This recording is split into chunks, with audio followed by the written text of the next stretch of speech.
coming up after me, just free game, little certain tips and tricks on boxing, certain things that hopefully they can remember so in the future they can elevate their game and try to take their boxing to the next level. And how great is it to give back to the community? It feels great because, you know, I was a guy that when I was younger, I didn't really want much from anybody but some information, you know, and I feel like if I come out here and give these young kids information on a sport that they want to pursue, that's greater than any gift because that's things they can take to their hotel room on the night they get ready for their first world championship night and be like, I remember Richardson Hitchins came here and gave me this tip. I'm an executor, so I feel like that's worth a lot. Thank you. Appreciate it. We'll have you in the middle right there.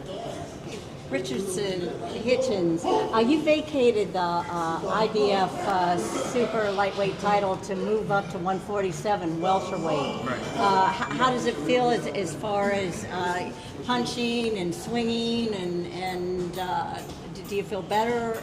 Yeah, I feel great. You know, at 140, I've been at 140 since I was 15 years old. I'm 28 now, so it's been a long time coming to move up to 147, and I feel stronger. My weight cut is much more easier.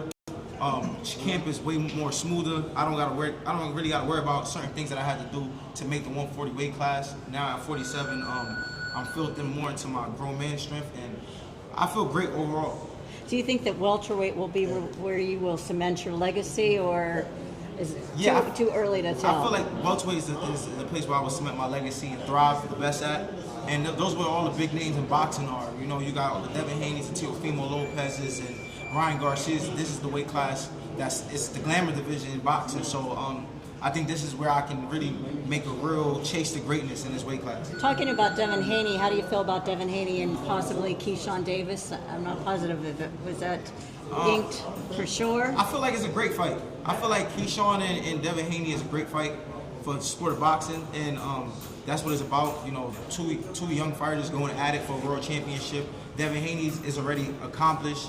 He's already did a lot in the sport, so it's only right that he give a young guy like Keyshawn that's trying to climb the ranks and make his mark in boxing an opportunity. And hopefully one day I get the opportunity to face any one of them guys. Speaking of Ryan Garcia, he just inked that fight with Conor Benn. How do you see that one playing out, champ? I think it's a true 50-50 fight. I think a lot of people is riding Conor Benn out. My only thing is that how's the weight going to affect him? When he went to 150 at Regis Pro Grade, he didn't look that well. He looked very depleted and drained. So hopefully, he says he had a short training camp for that fight. So hopefully, this fight, he's able to have a healthy training camp and make the 147 minimum in the healthiest way. And I want him to win personally because he's a super fighter, and that's a fight that could be more likely possible.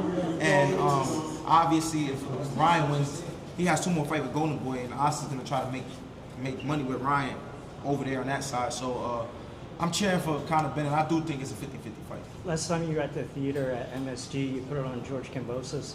What does Salas have to offer in terms of danger? I mean, Salas has everything. I feel like Salas he's gonna be tough. He's gonna keep coming. He's young. He's in his prime, and that's a lot. You know, George is the guy that was coming up. In this situation, I'm a guy that's coming up. So Salas is the bigger man, and been at the weight class. So that's a lot to have in mind. He's on a winning streak, isn't he? 10 fights? Yep, he's on a 10-fight winning streak. I'm on a 20-0 winning streak, so winning streak. we like that. Hey, Africa, are you real tired of people always saying that you're ducking this person, you're ducking that person? Like, are you getting tired of that narrative? I mean, I'm getting used to it. It's a Richardson Hitchins hate train going on. Everybody has something to say about me as far as they don't like this, I'm scared of this person. But you don't get to this level of boxing by being scared of anyone.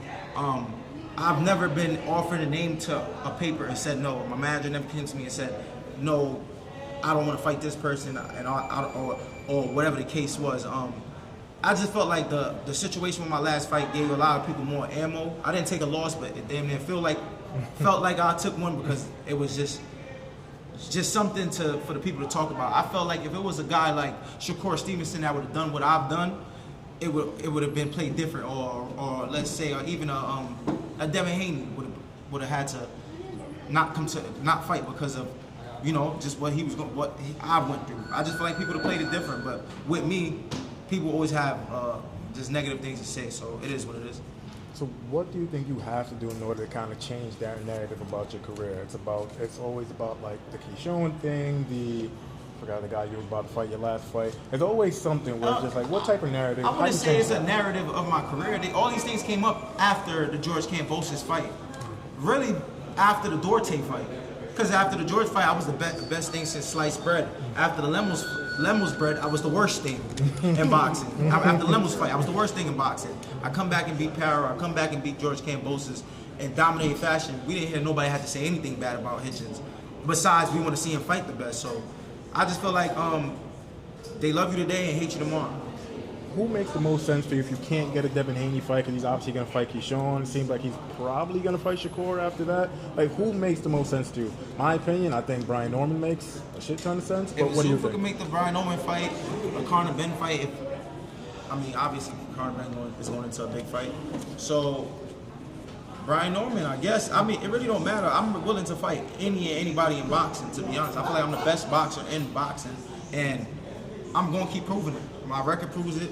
My accomplishments prove it. And if Brian Norman want to come here and come try to compete against me, let's make it happen. Because I last recall his dad said that they wanted me after the Devin Haney fight. So I'm at 47 now. So let's make the fight happen. Gotcha. The real big fight. Just